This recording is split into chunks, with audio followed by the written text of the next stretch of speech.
বন্ধুরা, তোমরা যদি কেউ আসাম বর্ডার আসো তাহলে একটু ধীরে সুস্থে এসো, কারণ এখানে এমবিআই চেকিং করছে। আমরা কাল রাত্রে পার হয়েছি।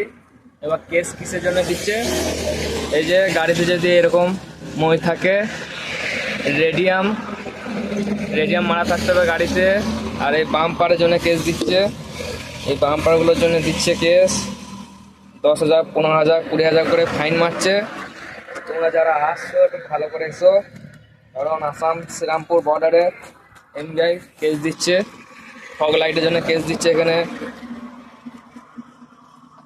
এই মহির জন্য কেস দিচ্ছে। রেডিয়াম ভালো থাকতে হবে, রেডিয়াম নষ্ট করলে হবে না। দেখতেই পাচ্ছ, আমরা কাল রাত্রে পার হয়েছি, 500 টাকাতে পার হয়েছি আমরাও, নাহলে আমাদের 10,000, 15,000 কেস দিয়ে দিত।